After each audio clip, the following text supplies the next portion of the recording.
tema que tocó, el G20 y la gobernabilidad mundial.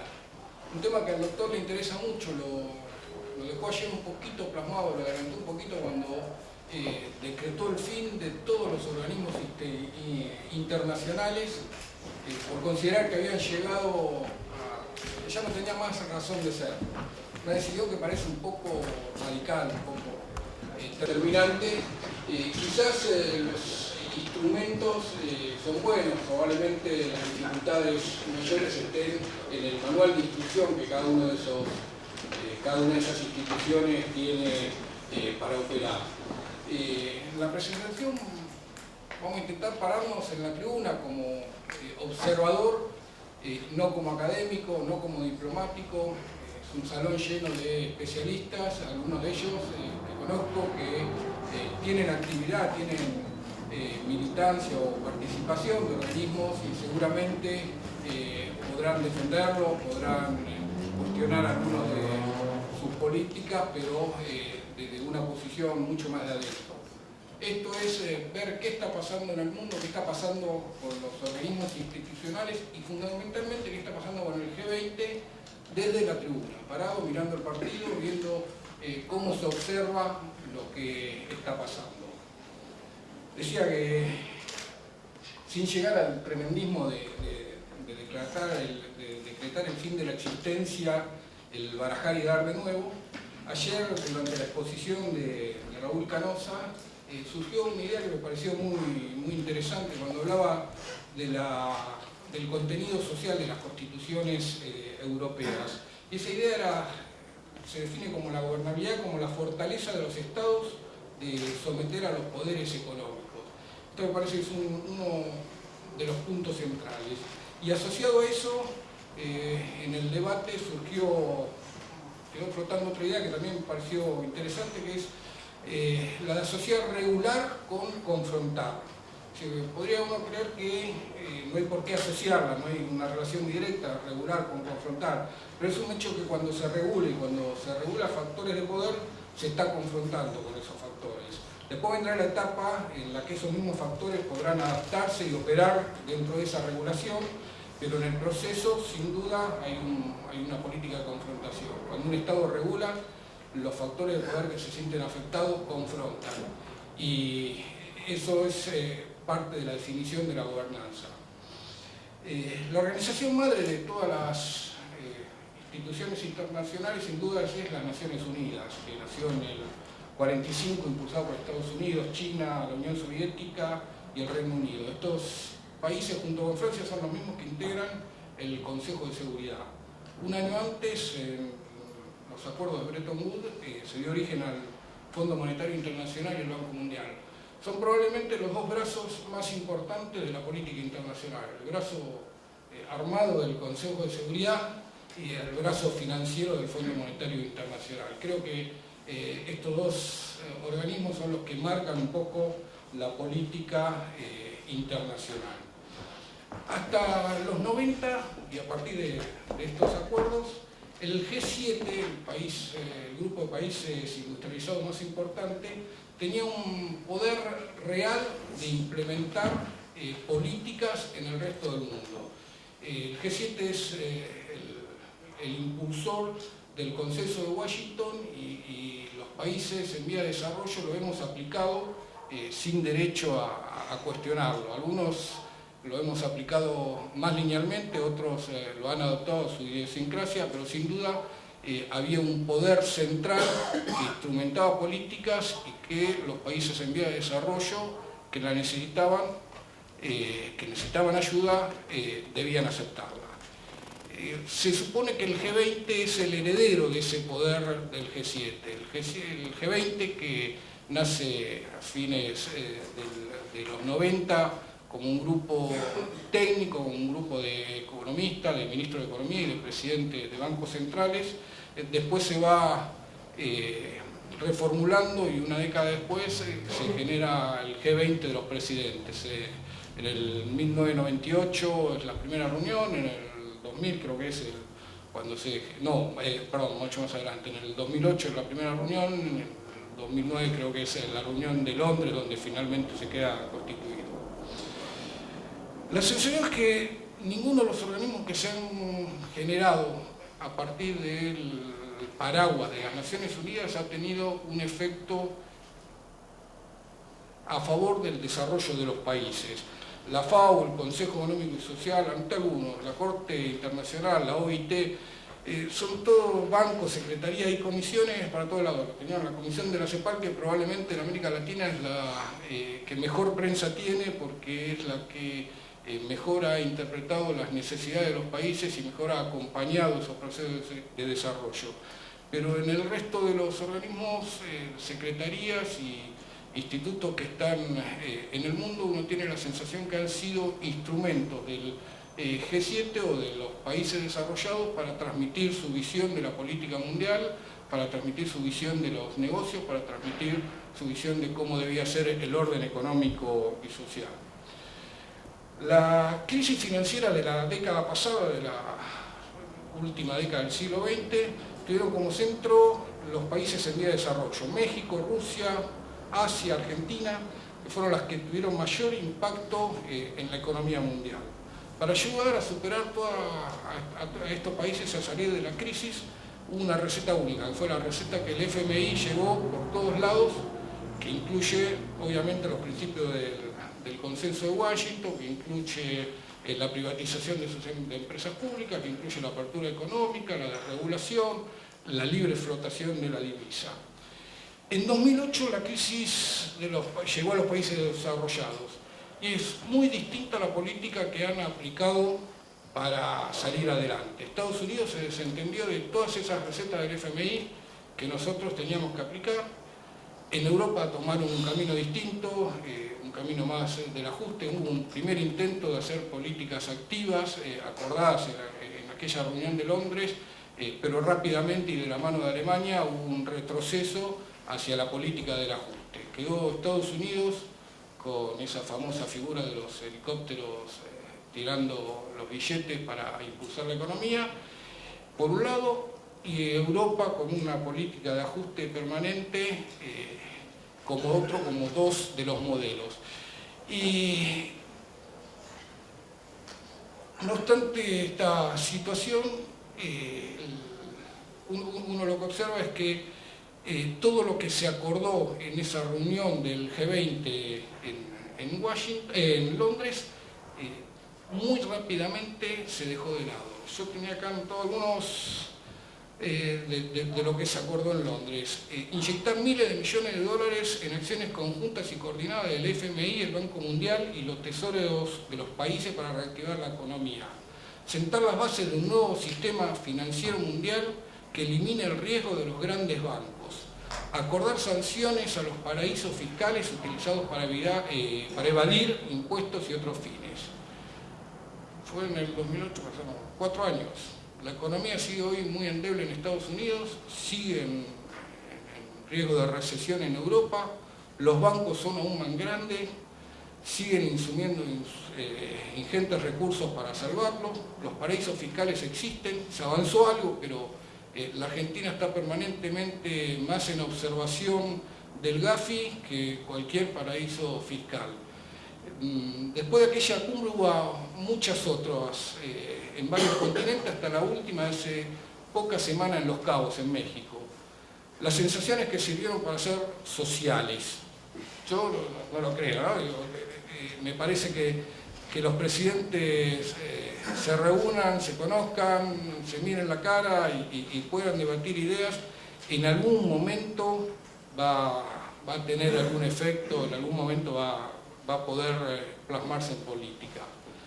En junio pasado estuvo acá en Buenos Aires el secretario general iberoamericano, Enrique Iglesias. Estuvo convocado por un encuentro empresario.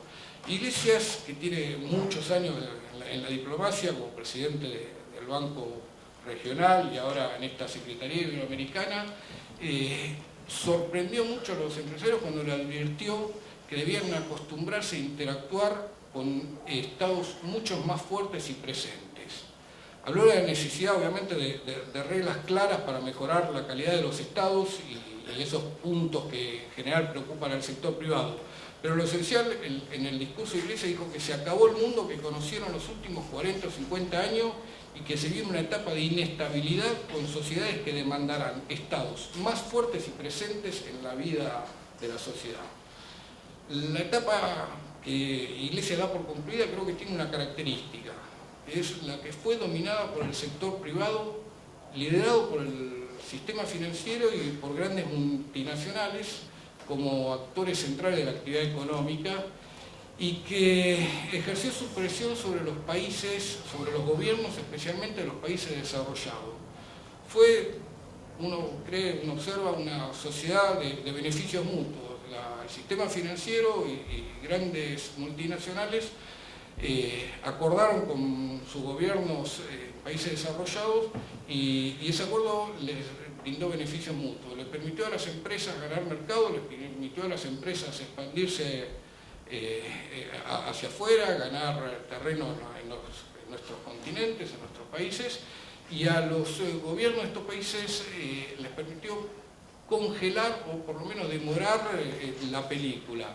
Uno ve que todo ese poder que tenían no fue utilizado para mejorar la situación de los países emergentes, sino para congelar esa película, para congelar esa foto, para mantener un nivel de poder similar al que probablemente uno pueda buscar en el fin de la Segunda Guerra Mundial. Y esto lo que hace es pensar de si los organismos internacionales fracasaron, como se planteaba ayer, o si cumplieron el rol que les dio, el mandato que tuvieron en manos de sus principales accionistas, sus principales dirigentes. El Fondo Monetario Internacional no lo dirigió Brasil, no lo dirigió Argentina, no lo dirigió ningún país en vía de desarrollo. El Fondo Monetario Internacional es un instrumento de los países desarrollados, un instrumento de Estados Unidos y de Europa para transmitir sus políticas. Más allá de si la presidencia de un organismo está en manos de Europa y la presidencia del Banco Mundial está en manos de Estados Unidos, los dos tienen una política común, los dos se acuerdan de una política común y los dos transmitieron esa política hacia el resto del mundo. La crisis del 2008 uno observa que reflejó dos cosas. Primero, que el escorpión mata incluso a quien lo ayuda. Y segundo, que la foto no está congelada como podían pretender, como podía pretenderse o como fue alguna intención. Digo que el escorpión mata incluso a quien lo ayuda porque son los mercados beneficiarios, los mercados financieros que se beneficiaron, que acordaron con países desarrollados que fueron los impulsores del crecimiento durante las últimas décadas, los que están hackeando hoy a Europa. Y lo están hackeando al punto de llevarlo a discutir permanentemente si el euro es una buena idea, si el euro se puede salvar, si el euro tiene destino como moneda de la Comunidad Europea.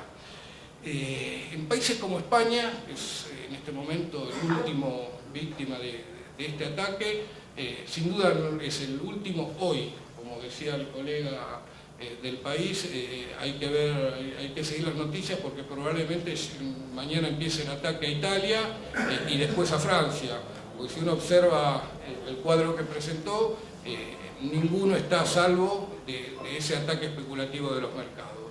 Digo, España, en los términos que vemos desde la Argentina, para recuperar esa confianza de los mercados, debería generar una brutal deflación de los precios internos de toda la economía. Precios internos es precio de los bienes, precio de los servicios y el precio del trabajo. Y lograr asemejar la competitividad interna que tiene a la que pretende Alemania. Un proceso que deberían darlo en una semana, un día para el otro, y además logrando que el conjunto de toda la sociedad siga pagando impuestos, porque si les pasa el proceso que hicimos en Argentina en el 2000-2001, cuando hicimos una deflación muy fuerte de toda la economía argentina, incluido el precio del trabajo, no llegamos a tiempo, porque la caída de actividad generó una caída de la recaudación que iba permanentemente agravando las cuentas del Estado y terminando en una espiral que parecía consumirse hasta explotar en la crisis de diciembre de 2001. El G20 surge como, probablemente uno observa, como el último intento de los gobiernos de recuperar el timón de la política económica. El regreso de los políticos al gobierno en lugar de los tecnócratas. Y acá es donde me parece que también se marca una diferencia muy grande con todo el proceso de unidad de Europa.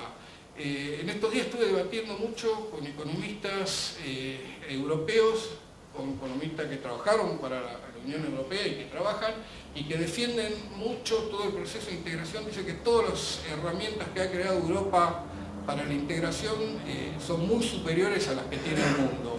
El mundo está muy atrasado respecto de los instrumentos para generar una integración respecto de lo que ha hecho Europa. Y lo único que observa es que Europa hizo todo eso, pero lo dejó en manos de tecnócratas, lo dejó en manos de técnicos que buscan variables económicas para ver si los países pueden o no tener una moneda común, si el acuerdo fiscal debe ser tener un límite, si la emisión de deuda debe o no superar tal porcentaje del Producto Bruto Interno, pero le falta un liderazgo político que supere las barreras técnicas que genera un proceso de integración. Y esto es lo que le está pasando probablemente también al G20. El G20 es un acuerdo de 25 líderes mundiales al que se le puede cuestionar si son o no son representativos, si la Argentina merece estar sentada en esa mesa, si España en vez de ser invitado debería ser un miembro permanente. Pero uno cree que no es necesario sentar a todos los países del mundo para acordar políticas. Europa sienta a todos los líderes en una mesa y no lo logra.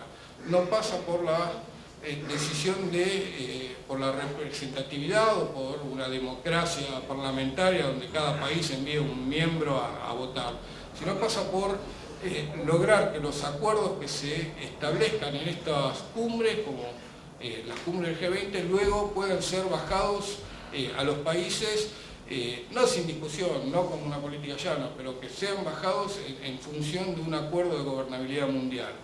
Europa da la sensación de que está privilegiando todos los aspectos técnicos, está pujando con el mercado en los términos del mercado y no confrontándolo como le tocó hacer a Argentina en la salida de la crisis del 2001. Una salida que sin duda no es recomendable para Europa, ni para España, ni para Grecia, ni para Irlanda antes o Portugal. Fue muy duro, fue muy un proceso de destrucción de capital muy grande el que soportamos los argentinos antes de poder recuperarlo. Bernardo Kosakov dijo recién cómo es el ciclo económico de la Argentina, con subidas y caídas permanentes, con el stop and go, que parece ser una constante. No es claramente eso recomendable para Europa, pero tampoco es recomendable, o por lo menos a los ojos de la salida de la crisis argentina, intentar superar la crisis con las mismas reglas que le fijan los mercados, porque les puedo asegurar que se los corren permanentemente. Cada vez que creen que van a notar, cada vez que creen que hicieron una medida para satisfacer la demanda, que le recortan los salarios a los funcionarios, que le sacan los autos al Poder Judicial, o que eliminan subsidios agrícolas, eso que reclamamos de este lado del continente, eso no pasa, lo he mencionado hoy, fue un tema de la charla. Cualquier medida que hagan siempre le van a correr un poquito más el agua. La sensación que me queda es que el traspaso o la traspolación del poder de ese G7 que imponía políticas hasta los 90 a este G20 que se generó en los últimos 4 o 5 años, todavía no terminó, todavía no es un proceso abierto. Los países desarrollados están perdiendo claramente poder relativo para imponer políticas en el mundo. Hay un nuevo grupo de países que surge el BRIC, como nuevos actores mundiales, desafiando la capacidad económica, política y ahora hasta militar de las grandes potencias. Tenemos a China como desplazando en 10 años el mercado interno de Estados Unidos. Lo tenemos en mucha menor medida, obviamente, a un Brasil que se está militarizando, que está anunciando planes de inversión de miles de millones de dólares para proteger sus fronteras, pero claramente con la intención de constituirse en una potencia no solo económica como lo es ahora, ya quinta o sexta en el orden mundial, sino también como una potencia militar.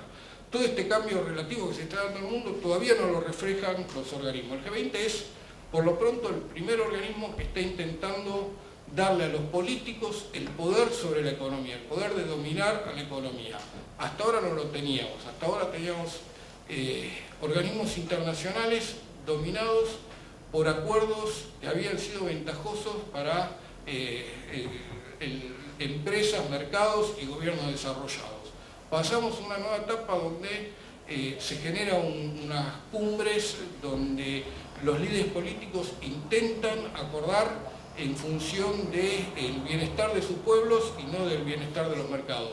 Es un proceso de traspolación de poder que está abierto, es largo, seguramente va a demandar todavía algunos años más, pero que probablemente si en ese traspaso se imponen ideas más cercanas a lo que puede ser la salida estadounidense, a la salida europea de la crisis, tenga beneficios sobre el desarrollo, tenga beneficios sobre las sociedades de los países.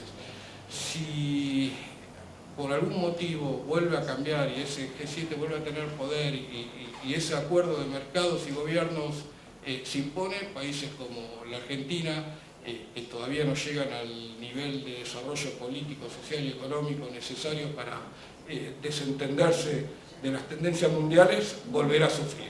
Yo tengo la esperanza que no, tengo la esperanza de que el proceso empezó, las películas avanzan, hay escenas que son más rápidas, hay escenas que son más lentas, está el cine hollywoodense, está el cine francés, pero es el cine, digo. Al final termina, y esperemos que termine en buenos términos. Muchas gracias.